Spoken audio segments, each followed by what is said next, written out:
नमस्कार। विजय बिहार में एक बार फिर आपका स्वागत है। पिछले अंक में हमने चर्चा की थी बिहार के समृद्ध ऐतिहासिक धरोहर की। इस बार हम बात करेंगे अपने वर्तमान की। हम देखेंगे कि अर्थव्यवस्था की दृष्टि से बिहार आज कहां खड़ा है। जैसा कि आप जानते हैं, अर्थव्यवस्था को मापने का एक तरीका होता है सकल घरेलू उत्पाद या ग्रॉस डोमेस्टिक प्रोडक्ट, जिसको संक्षेप में जीडीपी बुलाते हैं। किसी भी देश में एक निश्चित काल अवधि में, जैसे कि एक वर्ष की अवधि में, जो कुछ भी उत्पादन होता है या जो भी सेवाएं दी जाती हैं, उन सब का जो मूल्य हुआ उनको कुल मिलाकर जीडीपी कहते हैं। किसी भी राज्य के जीडीपी को ग्रॉस स्टेट डोमेस्टिक प्रोडक्ट या जीएसडीपी कहते हैं।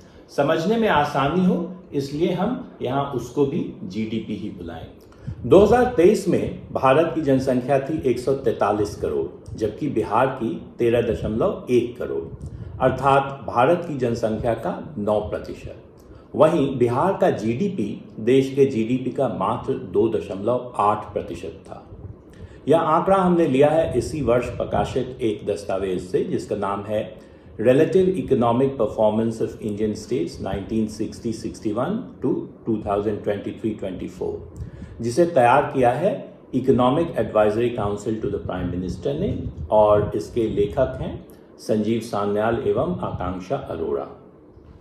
इसी दस्तावेज से लिया गया है यह ग्राफ, जिसमें आप देख सकते हैं कि कैसे 1960-61 से सन 2000 तक देश के जीडीपी में बिहार का हिस्सा कम होता गया।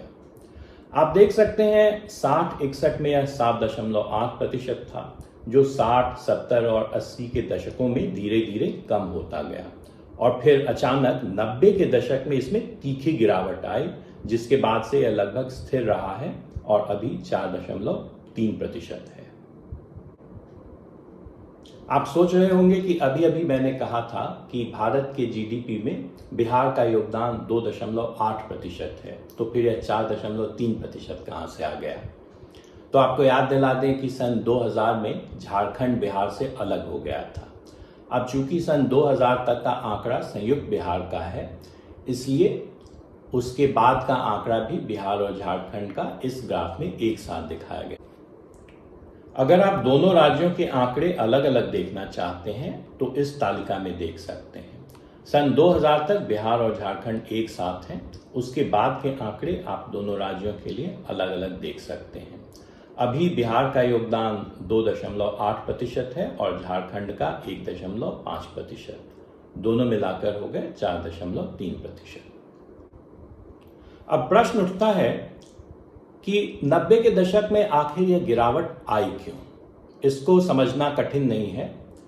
1991 से भारत में आर्थिक उदारीकरण की नीति अपनाई गई, जिसके बाद देश में आर्थिक विकास में तेजी आई, लेकिन तब हमारी प्राथमिकताएं कुछ और थीं और बिहार मानो यह बस मिस कर गया।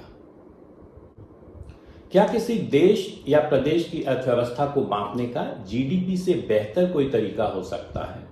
आपने सुना होगा कि भारत का जीडीपी अब 3.9 ट्रिलियन यूएस डॉलर्स या 39 खरब यूएस डॉलर्स हो गया है, और वह दुनिया की 5वीं सबसे बड़ी अर्थव्यवस्था है, और आशा की जाती है कि 2027 तक वह अमेरिका और चीन के बाद दुनिया की तीसरी सबसे बड़ी अर्थव्यवस्था बन जाएगा। तो क्या इसका अर्थ हुआ कि हम फ्रांस, स्विट्जरलैंड, स्वीडन इन देशों से ज्यादा अमीर हैं? अगर अर्थव्यवस्था के आकार की दृष्टि से देखें तो हैं, लेकिन हम जानते हैं कि वहाँ के लोगों का जीवन स्तर एक आम भारतीय के जीवन स्तर से बेहतर होता है। वह इसलिए है कि भारत की जनसंख्या भी विशाल है, जबकि इन देशों की जनसंख्याएं भारत के मुकाबले बहुत कम है, और इसलिए किसी भी देश की संपन्नता को नापने का एक बेहतर तरीका होता है प्रति व्यक्ति जीडीपी या पर कैपिटा जीडीपी। अगर हम किसी देश के जीडीपी को उसकी जनसंख्या से भाग दे दें तो हमें उसका पर कैपिटा जीडीपी पता चल जाएगा। भारत का प्रति व्यक्ति जीडीपी है लगभग 2700 यूएस डॉलर, वहीं स्वयं अमेरिका का 85,000 डॉलर, अधिकांश पश्चिमी यूरोपीय देशों का 50,000 डॉलर से जाता है, चीन का है 13,000 अमेरिकी डॉलर। तो हमने देखा कि भारत का प्रति व्यक्ति जीडीपी लगभग 2700 यूएस डॉलर है।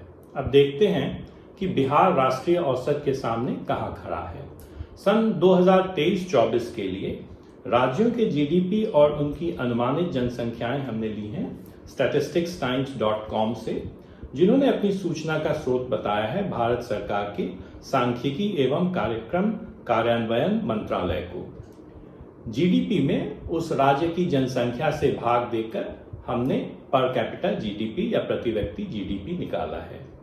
इससे बिहार का जीडीपी आता है लगभग 66,130 रुपए। यदि एक यूएस डॉलर का मूल्य 83 रुपए माने तो यह हो जाता है लगभग 796 यूएस डॉलर। बिहार के प्रति व्यक्ति जीडीपी की तुलना सब सहारन अफ्रीका से की जाती है, जो कि दुनिया के सबसे पिछड़े क्षेत्रों में गिना जाता है। उदाहरण के लिए 2022 में इथियोपिया का जीडीपी प्रति व्यक्ति बताया गया था $844। तो इतना तो स्पष्ट है कि हम राष्ट्रीय औसत से बहुत पीछे हैं। हमारा प्रति व्यक्ति जीडीपी भारत के जीडीपी के 1/3 से भी कम है। तो फिर क्या आश्चर्य है यदि हमारे नौजवान बेरोजगार हैं और पूरे देश में नौकरी के लिए भटक रहे हैं। जैसा कि हमने देखा 2023-24 में बिहार का प्रति व्यक्ति जीडीपी लगभग 66,000 रुपए था। अब आइए इसकी तुलना कुछ और राज्यों से करते हैं।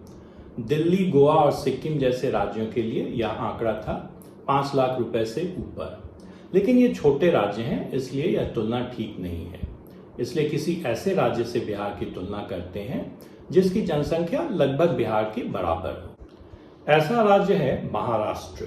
2023-24 में महाराष्ट्र का प्रति व्यक्ति जीडीपी था 3,18,846 रुपए, अर्थात बिहार से 4.5 गुना से भी अधिक।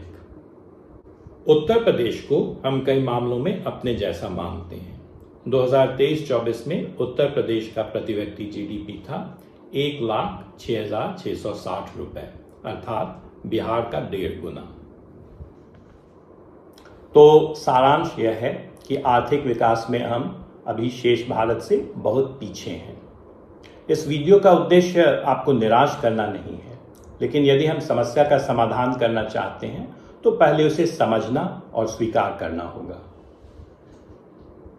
मैं आशा करता हूं कि आपको यह अंक पसंद आया होगा। आप अपने विचार कमेंट सेक्शन में लिखकर हमसे साझा कीजिए और इस वीडियो को लाइक और शेयर कीजिए। और अगर अभी तक आपने नहीं किया है तो कृपया इस चैनल को सब्सक्राइब कीजिए।